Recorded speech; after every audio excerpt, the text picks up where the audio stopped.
to my dark side.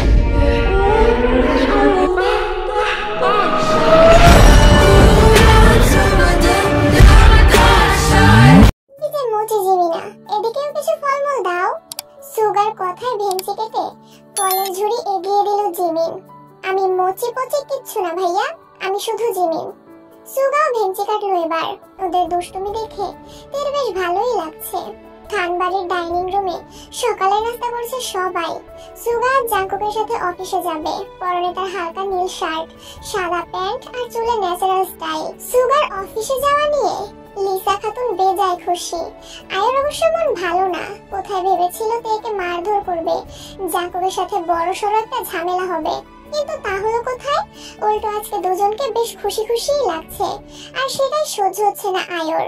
এতটুকু একটা মেয়ে, পড়ালেখার রূপ সব দিক থেকে আয়র চেয়ে কম তার, তবুও সে জাঙ্কুকে এভাবে নিজের দখলে রাখছে। বিষয়টা আয়র কাছে ভীষণ অপমানজনক। সুগা তো তোর ভাই, ওকে সবকিছু শিখিয়ে নিস জাঙ্কুক, খেতে খেতে বললেন লিসা। জাঙ্কুক পকেট থেকে ফোন বের করে বসা থেকে উঠে দাঁড়ালো। পরনে তার কালো ফুল স্লিভ শার্ট আর স্লিম ফিট ব্ল্যাক ট্রাউজার, হাতে কালো ঘড়ি আর হালকা জেল দেওয়া চুলে গম্ভীর লোক। তার চিরচেনা কালো রং যেন তাকে আরো রহস্যময় আর দুর্দান্ত আকর্ষণীয় করে তুলছে।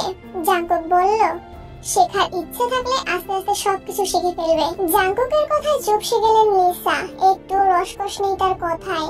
সুগা মুচকি এসে বলে, তোমার কি মনে হয় মা, ভাইয়া থাকলে আমার কোনো অসুবিধা হবে? আমার ভাই হলো বেস্ট। জাঙ্কুক মুচকি হেসে তের দিকে দৃষ্টিপাত করলো। চুপচাপ মাথা নিচু করে খাচ্ছে তে। ভাবছে একবার বাবার বাড়ি যাবে, কিন্তু সেটা জাঙ্কুককে কিভাবে কখন বলবে সেটা বুঝতে পারছে না। জাঙ্কুক যতই ভালো আচরণ করুক, তে এতদিনের আচরণগুলো ভুলতে পারেনি, পারবেও না। এর মধ্যে জাঙ্কুকের একটা জরুরি কল এলো। সুগা চল, আমার দেরি হয়ে যাচ্ছে। হ্যাঁ হ্যাঁ চলো ভাইয়া। কল রিসিভ করে কথা বলতে বলতে তেকে ইশারায় টাটা বলে বাসা থেকে বেরিয়ে গেল জাঙ্কুক, সাথে সুগাও। গঙ্গীয় খুন হওয়ার সপ্তাহখানেক কেটে গেছে। প্রশাসন এখনো খুনিকে খুঁজে বের করতে পারেনি। খুনি যে যথেষ্ট বুদ্ধিমান সেটা তার খুনের ধরনেই বোঝা যায়। প্রশাসন নড়ে চড়ে বসেছে, তদন্ত চলছে, তবুও কোনো ক্লু, কোনো প্রত্যক্ষদর্শী নেই। কেবল শহরের দুই জায়গায় দুটো পারফেক্ট খুন। পুলিশের মতে এটা কোনো স্বাভাবিক খুন নয়, সিরিয়াল কিলিং এর কেস। সময়টা দুপুরবেলা। খান ইন্ডাস্ট্রির বিশাল ভবনের নিচতলার রিসেপশনে হঠাৎ করে টহল পুলিশ ঢুকছে। কয়েক মিনিটের মধ্যে পুরো অফিসে গুঞ্জন ছড়িয়ে পড়েছে। পুলিশ এসেছে জাঙ্কুক স্যারকে ধরার জন্য। রুমে তখন মিটিং চলছিল। জিয়ন জাঙ্কুক খান আরিশ, কোম্পানির ডিরেক্টর। পুলিশ আসার খবর শুনে বসা থেকে উঠে দাঁড়ালেন। মিটিং মাঝপথে রেখেই মুখে কোনো এক্সপ্রেশন নেই, কিন্তু চোখে চাপা রাগ। তিনি জানতেন না এই অভিযানটা আজকেই হবে, তবে হবে এটা নিশ্চিত ছিল। পুলিশের বিষয়টা জানতে পেরে কেবিন থেকে সোজা করিডোরের দিকে অগ্রসর হলো জাঙ্কুক। কথা বলে মিটিয়ে ফেলতে হবে বিষয়টা। কিছুতেই কোম্পানির সম্মানে প্রভাব পড়তে দেওয়া যাবে না। অফিসের করিডোর জুড়ে থমথমে পরিবেশ করছে। বোগামের বাবা মিস্টার জো ডান্টে দাঁড়িয়ে আছেন। চোখ মুখে জাঙ্কুকের প্রতি দারুণ ক্ষোভ প্রকাশ পাচ্ছে। আমার কথাই একমাত্র ছেলের এমন অবস্থা করেছে যে তার প্রতি রাগ ক্ষোভ থাকবে, এটাই স্বাভাবিক। সিনিয়র পুলিশ অফিসার হাউন বিন সামনে এসে বললেন, জিয়ন জাঙ্কুক খান, আমরা এসেছি আপনাকে অ্যাটেম্প্ট টু মার্ডার অভিযোগে গ্রেফতার করতে। আপনার সহযোগিতা কামনা করছি। সরাসরি এমন কথায় অফিসের বাকি কর্মকর্তারা আটকে উঠলেন। তাদের স্যার কাউকে খুন করতে চেয়েছিলেন। অবশ্য তাদের স্যারের যে রাগ, তাতে কাউকে খুন করা কোনো বিষয় না। দেখুন অফিসার, আমি বোগামকে খুন করার জন্য গুলি করিনি। মারার ইচ্ছে থাকলে তো বাড়িতে গিয়ে গুলি করতাম না। বোগাম আমার স্ত্রীকে তার বাসায় নিয়ে গিয়েছিল, তাও আমার অজান্তে। আমার মাথা গরম হয়ে গিয়েছিল, নিজেকে সামলাতে পারিনি বলেই এমন অঘটন ঘটে গিয়েছে। তাকে মারার কোনো মোটিভ ছিল না আমার, নিতান্তই অ্যাক্সিডেন্ট। মিস্টার জাঙ্কুক, পুলিশ এসব কথায় কাউকে ছাড়ে না। জাঙ্কুক মুচকি হাসলো। এর মধ্যেই জাঙ্কুকের পার্সোনাল অ্যাডভোকেট মিস্টার হারু এলেন সেখানে। মিস্টার হারু 36 বছরের মাঝামাঝি গড়নের এক ফিট অ্যাডভোকেট। উজ্জ্বল শ্যামলা গায়ের রং, পাতলা রিমলেস চশমা আর ঠান্ডা অথচ দৃঢ় চোখ। পরনে গাঢ় নীল ব্লেজার, ধূসর শার্ট, কালো স্ন্যাক্স ও চকচকে ব্রাউন অক্সফোর্ড জুতো। চুলে হালকা পাট, ভদ্রভাবে আঁচড়ানো। সেদিনের ঘটনার পরে জাঙ্কুক মিস্টার হারুর সাথে কথা বলে রেখেছিল। উনি সবকিছু আগে থেকেই গুছিয়ে রেখেছিলেন। তাই পুলিশ আসার খবর শুনে জাঙ্কুক অ্যাডভোকেট হারুকে কল করে জানিয়ে দিয়েছিলেন। অ্যাডভোকেট হারু চশমার ফ্রেমটা একটু ঠেলে নাকের উপরে সেট করলেন। তার মুখে এক ধরনের আত্মবিশ্বাস দেখা যাচ্ছে, কারণ এমন পরিস্থিতিও তার কাছে প্রতিদিনের চা সন্ধ্যার মতো সোজা। এরকম হাজারো কেস সামলানোই তো ওনার পেশা। অফিসার হাউন বিন, আপনি বলছেন অ্যাটেম্প টু মার্ডার, গুলিতে বোগাম আহত হয়েছেন, এটা সত্য, কিন্তু এটাও সত্যি ঘটনাটি পরিকল্পিত ছিল না। এটা ছিল হঠাৎ রাগের মাথায় ঘটে যাওয়া এক অনিচ্ছাকৃত ঘটনা। তিনি হাত বাড়িয়ে বোগামের মেডিকেল রিপোর্ট দিলেন। সেখানে উল্লেখ ছিল, the bullet wound is not fatal, superficial and caused by a glancing shot, no bone or major artery was damaged. একটা অ্যাটেম্প টু মার্ডারের জন্য যে প্রমাণ দরকার, যেমন হত্যার উদ্দেশ্যে সুনির্দিষ্ট পরিকল্পনা, প্রাণনাশের স্পষ্ট চেষ্টা, সেগুলোর কিছুই নেই। তবু এটা তো গুলি চালানোর ঘটনা। হারু এবার মৃদু হেসে বললেন, ঠিক, এবং গুলি চালানো অবশ্যই অপরাধ, কিন্তু সেটা হয়তো reckless conduct with a deadly weapon বা গ্রেভ হার্মের আওতায় পড়ে, যা জামিনযোগ্য। তাছাড়া তিনি নিচু গলায় বললেন, বোগাম তার জবানবন্দিতে উল্লেখ করেছে জাঙ্কুক তার স্ত্রীকে নিজের অনুমতি ছাড়া বাসায় নিয়ে যাওয়ার উত্তেজিত হয়ে পড়ে সে। এটা ব্যক্তিগত পারিবারিক সংঘাতের ফল, এবং আমরা এর শান্তিপূর্ণ নিষ্পত্তির জন্য প্রস্তুত। এতক্ষণ চুপ থাকা হাউন বিন এবার দীর্ঘশ্বাস ফেলে বললেন, এই মুহূর্তে আপনাকে গ্রেফতার করছি না, তবে তদন্ত চলবে এবং আপনাদের পূর্ণ সহযোগিতা কাম্য। মিস্টার খান, আপনি যদি আবার কোনো অবিবেচনাপ্রসূত কাজ করেন, তখন আইনের আশ্রয় নেব বলে রাখছি। অবশ্যই, তবে জনাব ডন্টে, আই এম সরি, আমার গুলি করা উচিত হয়নি, এটা অন্যায় হয়েছে। সম্ভব হলে আমাকে ক্ষমা করবেন, আমি বোগামকে দেখতে যাব অবশ্যই। জনাব ডন্টে চোখ সরিয়ে নিলেন জাঙ্কুকের দিক থেকে। তার অভিব্যক্তি জটিল, রাগ, কষ্ট, ক্ষোভ। কোনো কথার জবাব না দিয়ে হনহনিয়ে বেরিয়ে গেলেন তিনি। ওনার পেছন পেছন প্রশাসনের লোকজনও চলে গিয়েছেন। জাঙ্কুক ম্লান মুখে হারুর দিকে তাকালো, তারপর নিচু গলায় বলল, ধন্যবাদ হারুদা।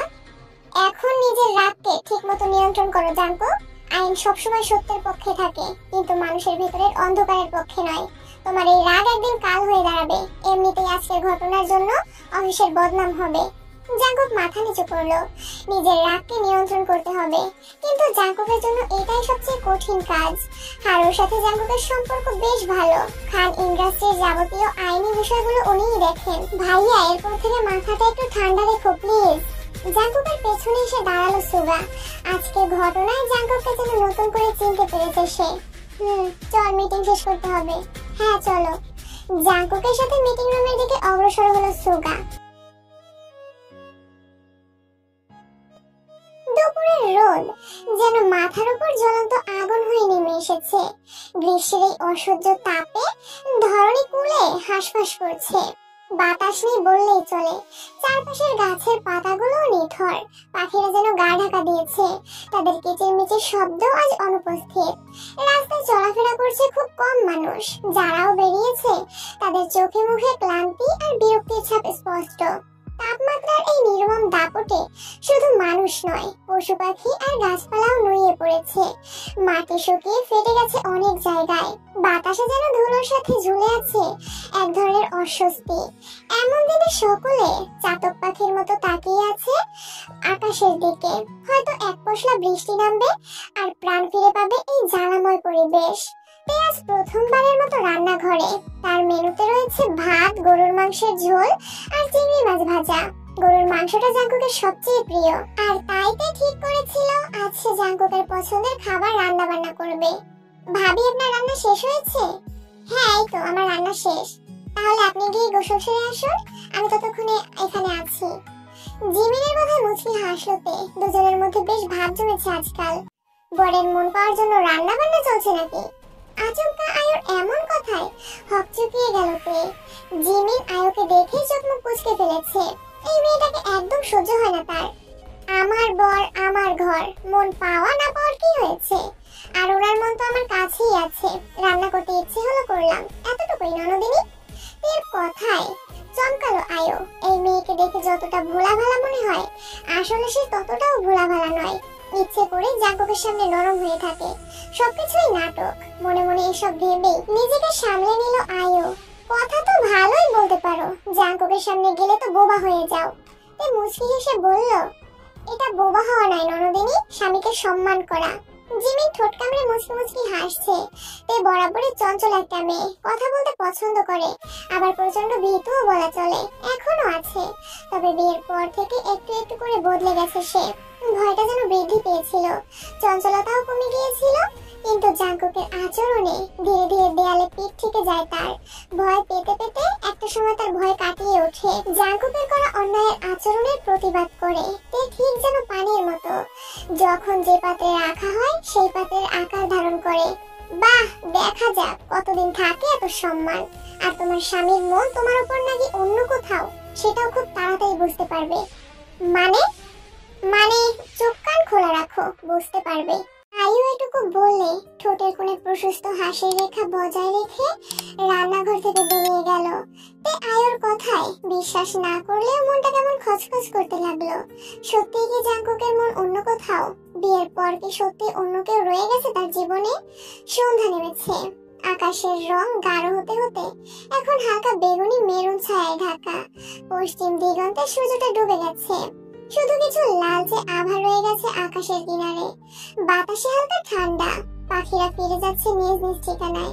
চারপাশে যেন এক শান্ত ধীর রাত্রির পূর্বাভাস। মা, আগামীকাল আপুর সাথে দেখা করতে যাই একটু। জিন চা তৈরি করছেন, গরম পানিতে সদ্যই চাপাতি ছাড়লেন। চায়ের ধোঁয়া ধীরে ধীরে উঠছে, ছড়িয়ে পড়েছে এক ঘর মৃদু সুগন্ধ। বিকেল থেকে যিশু মায়ের পিছু পিছু ঘুরছে, তার অনুরোধ বোনের সঙ্গে দেখা করতে যেতে দিতে হবে। চোখে মুখে ব্যাকুলতা, গলায় মৃদু অনুনয়। এই সময়েই কিম নামজুন বাসায় ফিরলেন। অফিসের ক্লান্তি তার চোখে মুখে স্পষ্ট। কিছু না বলেই সোজা চলে গেলেন ফ্রেশ হতে। কালকে না যিশু, পরে একদিন যাস। কালকে নয় কেন? কাল শুক্রবার, জাঙ্কুক বাসায় থাকবে। তো জিন মেয়ের মুখের দিকে তাকালেন। যিশু যথেষ্ট শক্ত মনের মেয়ে বলে এত অল্প সময় নিজেকে সামলে নিতে পেরেছে।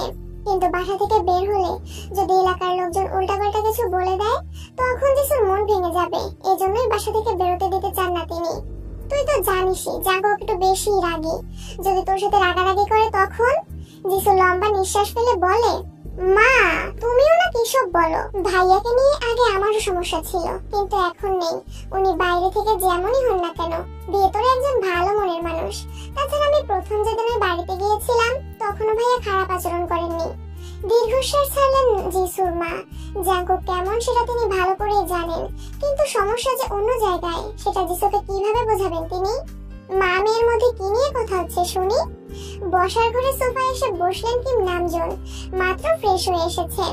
বাবার কণ্ঠস্বর শুনে রান্নাঘর থেকে বসার ঘরের দিকে অগ্রসর হলো যিশু। জিনও জানিয়ে সেদিকেই এগোচ্ছেন। দেখো না বাবা, মা কিছুতেই আপুর বাসায় যেতে দিচ্ছে না আমাকে। কতদিন হলো বাসা থেকে বের হই না। স্কুলে না হয় আর কিছুদিন পরে গেলাম, কিন্তু আপুর সাথে তো দেখা করতে পারি, তাই না? জিন স্বামীর হাতে চায়ের কাপ তুলে দিলেন। চায়ের কাপে ধীরস্থির ভাবে চুমুক দিয়ে বললেন, কিম নামজুন অবশ্যই পারিস। যিশুকে তুমি যেতে দিচ্ছ না কেন জিন? একটু চুপ করে রইলেন যিশুর মা।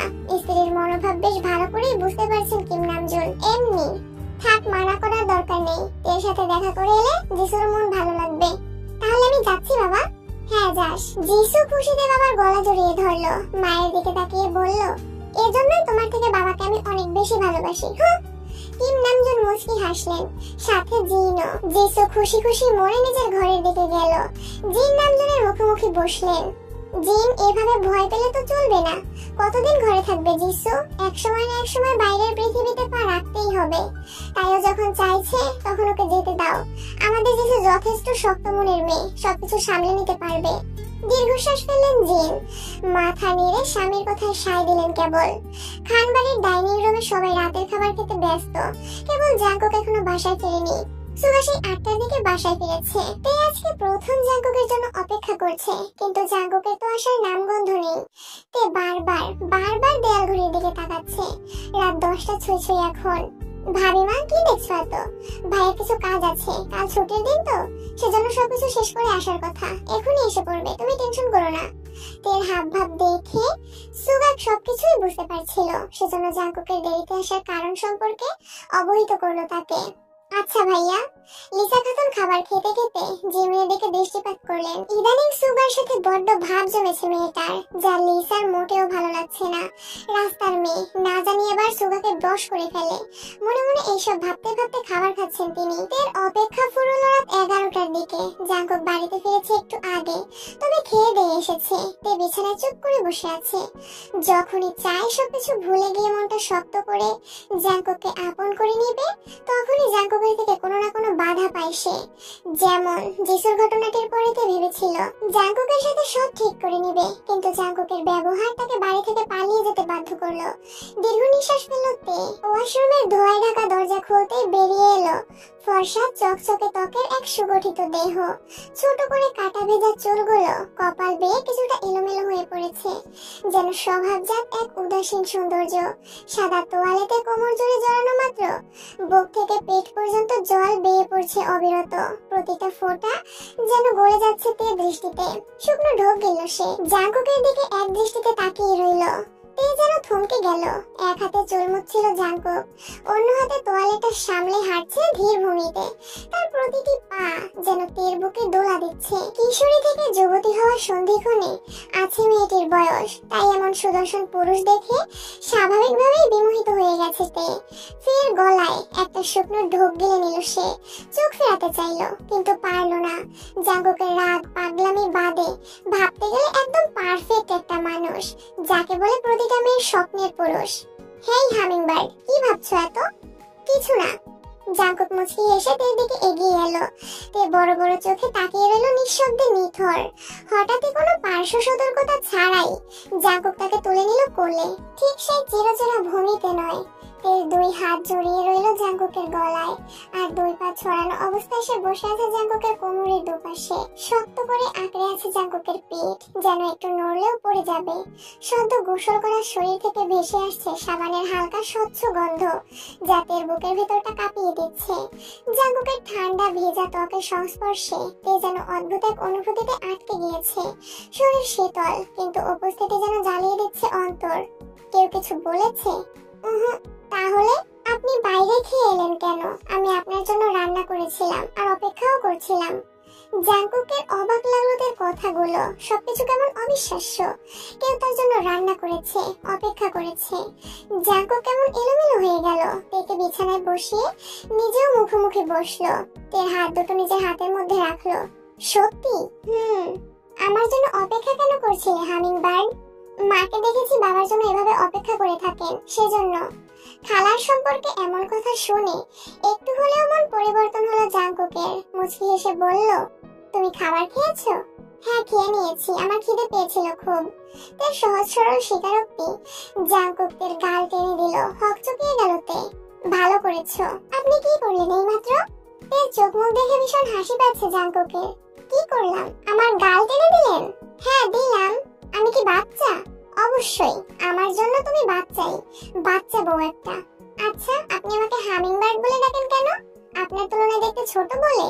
তে পিট পিট করে তাকিয়ে আছে জাঙ্কুকের দিকে। জাঙ্কুক বসা থেকে উঠে ওয়ার্ড্রোবের দিকে অগ্রসর হলো।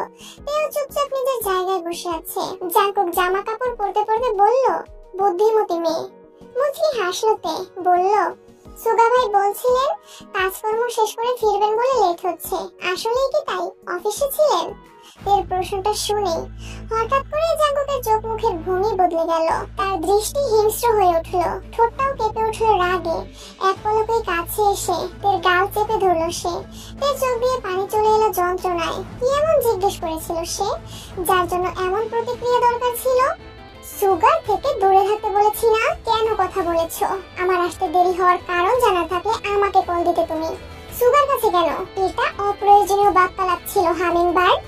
তের গালে মুখে ব্যথা পাচ্ছে, আর জাঙ্কুকের আচরণে অবাক হচ্ছে। এই তো কত সুন্দর করে কথা বলছিল লোকটা, চোখের পলকে এভাবে বদলে গেল কিভাবে? আমার ব্যথা লাগছে, প্লিজ ছাড়ুন। আমি জিজ্ঞেস করিনি, ভাই নিজে থেকে বলেছিলেন। জাঙ্কুক শান্ত হতে পারছে না, রাগে শরীর কাঁপছে, কান দিয়ে যেন গরম ধোঁয়া বেরোচ্ছে। তে জাঙ্কুকের এই রূপটাকে ভয় পায়, পাওয়ারই কথা। এমন অস্বাভাবিক রাগ কেউই সহ্য করতে পারে না। জাঙ্কুক তেকে ওভাবেই বিছানায় শুয়ে দিল। তের মনে হচ্ছে ওর মুখের হাড্ডিগুড্ডি ভেঙেই যাবে এবার। ওর শরীরের উপর কিছুটা ঝুঁকলো জাঙ্কুক। অহেতুক কখনো সুগার সাথে কথা বলবে না। বলবো না। তের চোখ থেকে কয়েক ফোঁটা জল গড়িয়ে পড়লো। হুঁশ ফিরলো জাঙ্কুকের। হাত সরিয়ে নিল ওর গাল থেকে। ঘন ঘন নিঃশ্বাস ফেলে নিজেকে স্বাভাবিক করার চেষ্টা করছে তে। মেয়েটার এমন অবস্থা দেখে অপরাধবোধ অনুভব হচ্ছে জাঙ্কুকের। সে তের গালে আলতো করে চুমু খেলো কয়েকটা। হাত দিয়ে আস্তে আস্তে আদর করে দিতে লাগলো। তে চুপচাপ জাঙ্কুকের চোখের দিকে তাকিয়ে শুয়ে আছে। একবার মনে হচ্ছে এই মানুষকে নিয়ে সংসার করা যায় না, আবার মনে হচ্ছে মানুষটা যতই হিংস্র হোক তার ভেতরে একটা নরম মনের মানুষ বিরাজ করে। পরিস্থিতি, সময়, কিছু মানুষের অবহেলা তাকে এরকম তৈরি করেছে। I am sorry little bird, sorry. দু হাতে গাল ধরে কপালে কপাল ঠেকালো জাঙ্কুক। তে ফুপিয়ে কেঁদে উঠলো। জাঙ্কুকের বুকটা কেমন মুচড়ে উঠলো তাতে। আমি বুঝতে পারিনি তুমি ভয় পাবে, এভাবে ব্যথা পাবে। তে চুপ করে আছে। জাঙ্কুক তাকে নিজের শরীরের উপরে উঠিয়ে শুয়ে দু হাতে বুকে জড়িয়ে ধরলো। পাখি, ও পাখি, কথা বলবে না? না।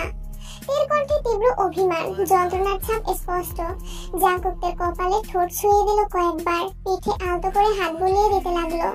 বললাম তো সরি। হুটহাট কি হয় আপনার? এরকম করলে তো ভয় লাগে। আমি রাগ কন্ট্রোল করতে পারিনি। I am sorry hummingbird. কি কিছু না। জাঙ্কুক থেকে বিছানায় শুয়ে দিল এবার। নিজের হাতের উপর মাথা রাখলো তার। অফিসেই ছিলাম, কাজ ছিল। আচ্ছা। চুপ করে গেল তে। জাঙ্কুকও কিছুক্ষণ চুপচাপ রইল। চোখাচোখি হলো দুজনের। ঠোঁটে ঠোঁট ছুঁয়ে দিল জাঙ্কুক। কয়েক মিনিট পর ছাড়া পেল মেয়েটা। ঠোঁট জ্বলছে, নিঃশ্বাস ঘন ঘন ফেলছে। জাঙ্কুকের স্পর্শ মানে জ্বলে পুড়ে খাক করে দেওয়া অনুভূতি। তোমার বর বদমেজাজি হতে পারে, চরিত্রহীন নয় হামিংবার্ড। ভালোবাসা থাকুক বা না থাকুক, জীবন জাঙ্কুক খান আরিশ কেবলমাত্র কিম তেইহমেই আসক্ত থাকবে। সুতরাং কাজেই ছিলাম, অন্য কোথাও নয়।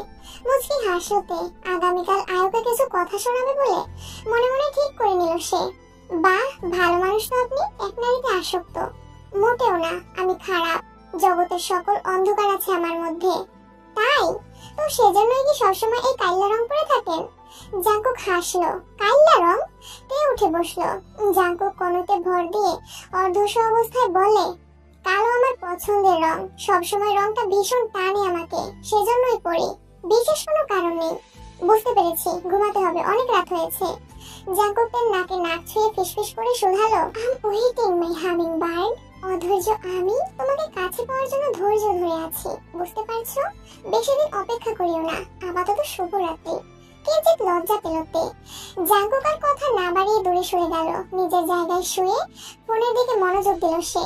তে কিছুক্ষণ ওভাবেই শুয়ে রইল আর মনে অনেক কিছু ভাবলো। তারপর নিজের জায়গায় গিয়ে বসলো। জাঙ্কুকের দিকে তাকালো। লোকটা বড্ড নির্লজ্জ, ঠোঁট কাটা, পাগল আর সাইকো। কলিং বেলটা এতবার বাজানো লাগে? এত সকালে কে এলো আবার? কলিং বেলের শব্দে আয়ো বেজায় বিরক্ত হচ্ছে। এমনিতেই রাতে ঠিকমতো ঘুম হয়নি তার, শরীর খারাপ ছিল একটু। তার মধ্যে সকালেও ঘুমাতে পারেনি। সুগা দুষ্টুমি করে ঘুম থেকে উঠিয়েছে। বড় ভাই হলেও সুগা প্রায়শই আয়োর সাথে ঝামেলা করে, দুষ্টুমি করে। আমি দেখছি গিয়ে। জিমিন রান্নাঘর থেকে বেরিয়ে দরজা খুলতে গেল। জিসুকে দেখেই হাসলো সে। কেমন আছেন আপু? আলহামদুলিল্লাহ। ভেতরে এসো তুমি। ভাবি রুমে আছে এখনো, তুমি বসো। আসো আসো। জিসুকে নিয়ে বেশ ব্যতিব্যস্ত হয়ে পড়েছে জিমিন। আয়ো আড়ালের মুখ ঝামটে দিল। জিসু আশেপাশে নজর বুলিয়ে সোফায় বসলো। আয়ো নিজের মতো বসে আছে, কোনো কথা নেই মুখে। জিসু বুঝতে পারছে না সামনে থাকা আপুর সাথে কথা বলা উচিত হবে কিনা। আর জিসু জানে না উনি কে, বাড়ির সদস্যই তো নিশ্চয়ই। কুশলাদের জানতে না চাইলে কেমন একটা দেখায় না। জিসু লম্বা নিঃশ্বাস ফেলে ঠোঁটের কানে হাসি ফুটিয়ে শুধালো, কেমন আছেন আপু? আর চোখে তাকালো আয়ো। জিসুর পরনে মেরুন রঙের সুতির থ্রি পিস, চুলগুলো ছাড়া, চোখে মুখে কেমন অস্থিরতা। ভালো। সৌজন্যের খাতিরে জিসু কেমন আছে সেটাও জিজ্ঞেস করলো না আয়ো। তবুও মুচকি হাসলো জিসু। মনে মনে আয়োকে নিয়ে অনেক প্রশ্ন ঘুরছে ওর মনে। কথা বলতে চাইলেও কিছু না বলে চুপচাপ রইল। আয়ু যে জিসুর আশাতে বিশেষ খুশি হয়নি এটুকু বুঝে গেছে জিসু। অন্যদিকে জিমিন আবার রান্নাঘরে ফিরে গিয়েছে। কিছুক্ষণ পর সিঁড়ি বেয়ে নামতে দেখা গেল তেকে। বোনকে দেখা মাত্র জিসুর ঠোঁটের কোণে ঝিলিক দিল একটুখানি হাসি। তেও বোনকে দেখে বেশ খুশি হলো। জিসু উঠে দাঁড়িয়ে এগিয়ে গেল বোনের দিকে। কেমন আছিস জিসু? বাবা মা কেমন আছেন? সবাই আছেন আলহামদুলিল্লাহ। তুমি কেমন আছো? ভালো আছি, চল খাবার খেতে খেতে কথা বলবো, খিদে পেয়েছে খুব। তে হেসে বলল, মেয়েটা খিদে সহ্য করতে পারে না তেমন। জিসু মুচকি হাসলো। আচ্ছা, বিদ্যুৎ নেই প্রায় 10 মিনিট হয়ে গেল, এমনিতেই তীব্র গরম, তার উপর বিদ্যুৎ না থাকায় হাঁসফাঁস করছে সবাই। জিসু আর তে ড্রয়িং রুমে বসে নিজেদের মধ্যে কথা বলছে, মাঝে মাঝে বিরক্তিতে কপাল ভাঁজ করে। জাঙ্কুক নিজের রুমেই আছে, তার তেমন গরম লাগে না। ফোনের স্ক্রিনে তাকিয়ে সময় দেখে নিল একবার সে। রাত 11টা পেরিয়ে গেছে, তে এখনো রুমে আসেনি। এই কয়দিনে তে জাঙ্কুকের অভ্যাস হয়ে গেছে, তাকে ছাড়া ঘুম আসছে না ভদ্রলোকের। অগত্যা বউকে ডাকতে ঘর ছেড়ে ড্রয়িং রুমের দিকে অগ্রসর হলো সে। চাঁদের রাতে নরম আলো ছড়িয়ে আসে চারপাশে। ছাদের এক কোণে দাঁড়িয়ে সুগা, হাতে গিটার ধরে রাখলেও আঙুলগুলো থেমে আছে কোনো নিঃশব্দ সুরের অপেক্ষায়। কোন গান গাইবে বুঝতে পারছে না। গরমের জন্য জিমিনও ধীরে ধীরে ছাদে উঠে এলো। চাঁদের আলো তার মুখে পড়ে তাকে আরো কোমল আরো স্নিগ্ধ করে তুলছে। কারো পায়ের শব্দে পেছন ফিরে তাকালো সুগা, তার চোখ মুহূর্তে আটকে গেল জিমিনের দিকে। গরমে শেষ, ভাই কি গান গাইবেন? জিমিন জিজ্ঞেস করলো। সুগা হুঁশে ফিরল যেন। ইদানিং জিমিনকে বেশ ভালো লাগে তার, কিন্তু কেন? জিমিন সুগার দিকে তাকিয়ে আছে এখনো।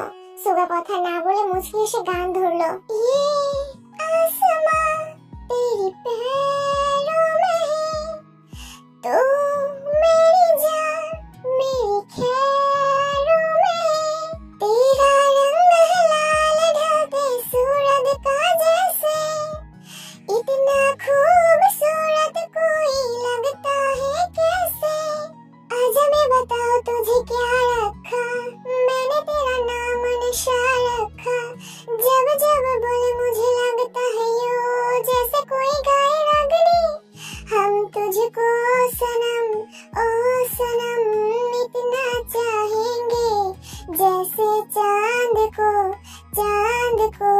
चाहे चांदनी। ড্রয়িং রুমে বসে আছে তে আর জেসো।